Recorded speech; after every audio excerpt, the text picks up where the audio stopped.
हाँ, आज हम लोग वर्ग 15 के तत्वों के समान गुणों की व्याख्या करेंगे, उसकी चर्चा करेंगे, उसके बारे में हम जानेंगे। तो फर्स्ट जान लीजिए इलेक्ट्रॉनिक विन्यास इसका क्या होगा। तो नाइट्रोजन है, इसको हम लिखेंगे 1s2 2s2 2p3। यह देखा आपने।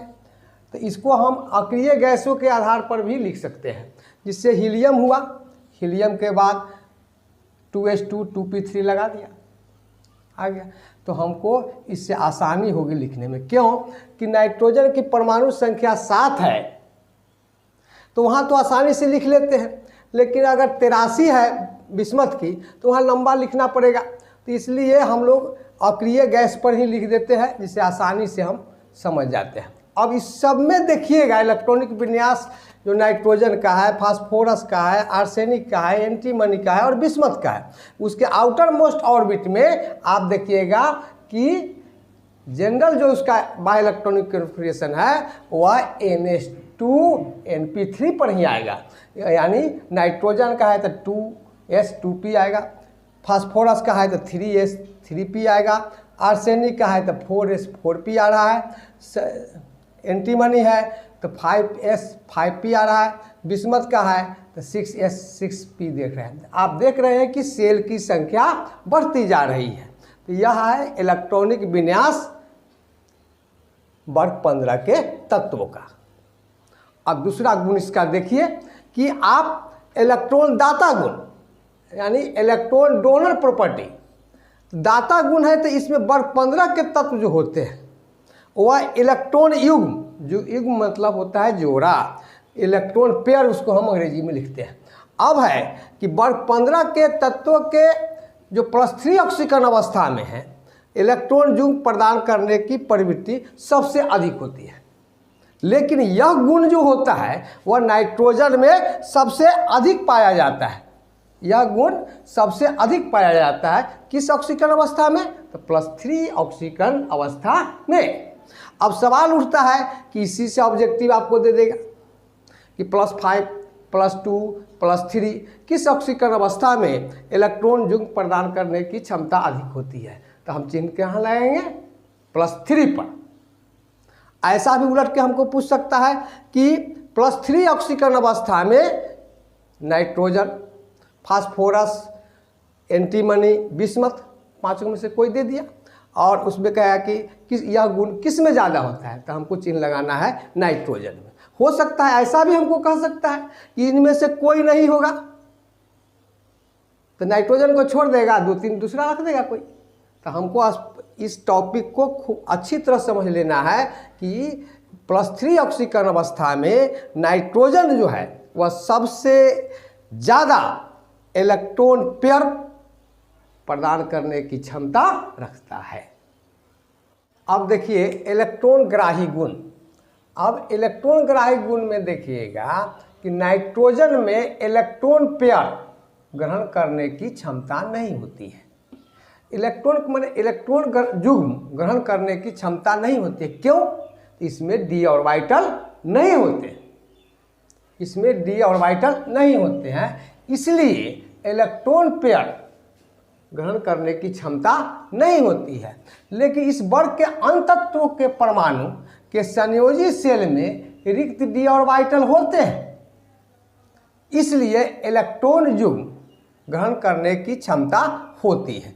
तो क्वेश्चन पूछेगा आपसे कि नाइट्रोजन में इलेक्ट्रॉन पेयर ग्रहण करने की क्षमता नहीं होती है, परंतु इस वर्ग के अन्तत्वों में इलेक्ट्रॉन युग्म ग्रहण करने की क्षमता होती है। क्यों? तो इसका उत्तर लिखेंगे हम कि नाइट्रोजन के संयोजी सेल में d ऑर्बिटल नहीं होते हैं, परंतु इस वर्ग के अन्तत्वों के संयोजी सेल में रिक्त d ऑर्बिटल होते हैं।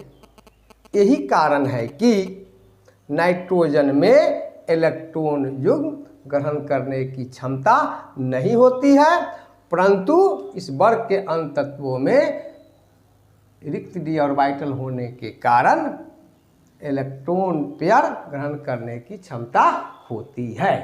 अब सवाल उठा कि तो आप इलेक्ट्रॉनिक विन्यास देखे होंगे, तो लास्ट में नाइट्रोजन में 2s 2p है, 2s और 2p में d नहीं आता है, उसके बाद 3s है, 3p है, 4, तो सेल की संख्या बढ़ती जाती है तो वहाँ d ऑर्बिटल हो जाते हैं, लेकिन वह d ऑर्बिटल जो होता है वह रिक्त होता है, इसीलिए इलेक्ट्रॉन जो ग्रहण करने की क्षमता होती है।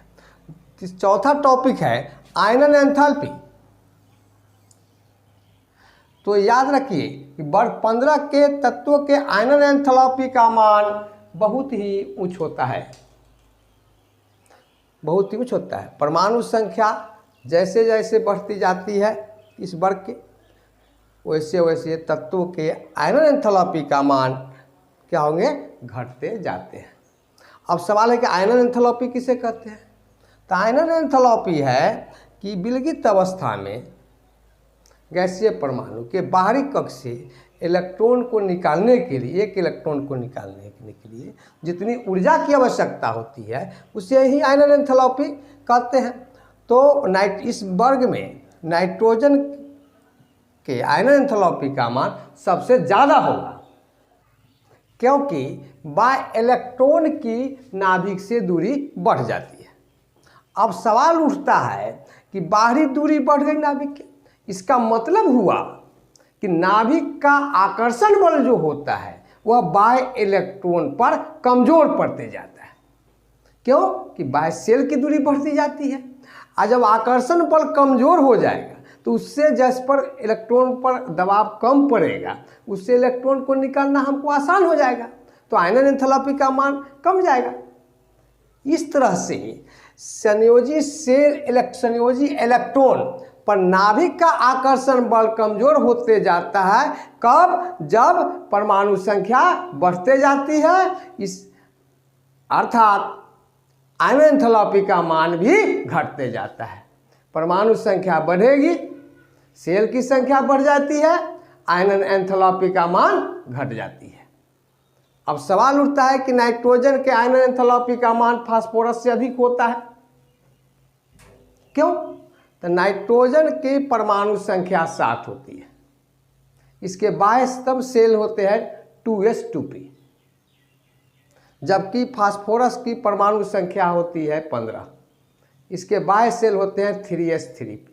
तो बाह्य सेल की संख्या बढ़ जाती है, तो नाभिक का आकर्षण बल बाह्य सेल पर कमजोर पड़ जाता है इन केस फास्फोरस में, इसलिए इलेक्ट्रॉन को निकालना आसान हो जाता है। यही कारण है कि नाइट्रोजन के आयनन एंथैल्पी का मान फास्फोरस से अधिक होता है, अथवा फास्फोरस के आयनन एंथैल्पी का मान नाइट्रोजन से कम होता है। आज यहीं तक हम लोग रहेंगे, आगे के लिए अगले अंक में हम लोग चलेंगे। अगर यह टॉपिक 3-4 टॉपिक जो आज हम पढ़े हैं इसके विषय में चर्चा किए हैं, अगर यह वीडियो आपको अच्छा लगा तो इसे ज़रूर सब्सक्राइब कीजिएगा।